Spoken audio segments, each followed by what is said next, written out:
இயேசு முதல் முறை கீழே விழுகிறார்.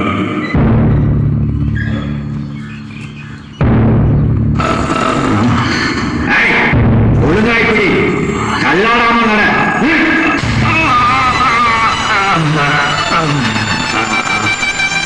இந்த சிலுவையின் பாரம் என்னை அழுத்துகிறது. தலையிலோ முழுமுடி, உடல் முழுவதும் கசையடி. என்னால் அடியெடுத்து வைக்க முடியவில்லையே.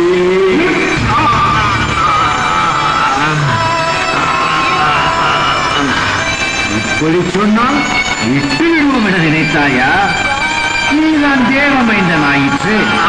என்னால் முடியாதோ?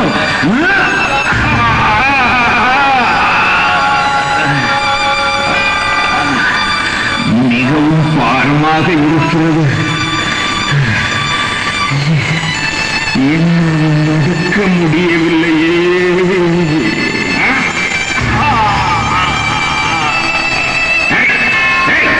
எழுந்து, உன்னை விட மாட்டோம். எழுந்து, தூக்குங்கள் அவனை.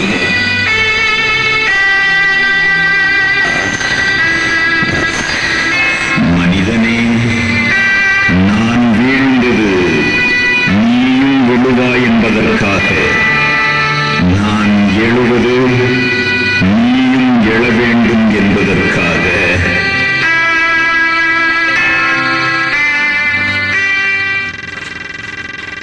சிந்தனை. வீழ்ச்சி மனித வாழ்க்கையின் எழுச்சிக்கு ஓர் முன் தயாரிப்பு. வாழ்க்கையில் வீழ்ந்தவனெல்லாம் மடிந்து போவதில்லை, மடிந்து போனவனெல்லாம் மக்கி போவதில்லை. வீழ்ந்து எழுவதில்தான் புது வழிகளை காண முடியும். சாய்ந்து வளைந்து கொடுத்து நிமிர்ந்து நிற்பதில்தான் வாழ்க்கையின் அர்த்தம் பொருள் புரியும். நாணல் செடி காற்றிலே சாய்கிறதே ஒழிய சரிந்து விழுவதில்லை. நடக்க முடியாதவர்களை நடக்க செய்தார், பார்வையற்றவர்களை பார்க்க செய்தார். அத்தகைய வல்லமை பெற்ற இயேசுவா இங்கே கீழே விழுந்து கிடக்கிறார். ஏன், எதற்காக?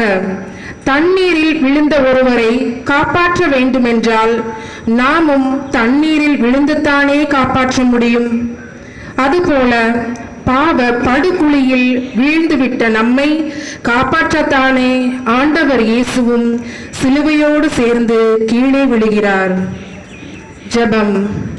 இயேசுவே, எனது பாவ சுமைகள், கொடூர செயல்கள், அன்பற்ற இரக்கமற்ற தன்மைகள் உமக்கு இன்னும் அதிகமான வேதனையைத்தானே தருகின்றன. நான் இனி மனம் மாறி உம் துணையுடன் எழுந்து நடக்க அருள் தாரும். ஆமேன். உங்கள் பேரில் தயவாயிரும் சுவாமி, எங்கள் பேரில் தயவாயிரும் சுவாமி, எங்கள் பேரில் தயவாயிரும். மரித்த விசுவாசிகளின் ஆன்மாக்கள் இறைவனின் இரக்கத்தினால் நித்திய சமாதானத்தில் இளைப்பாற கடவது. ஆமென்.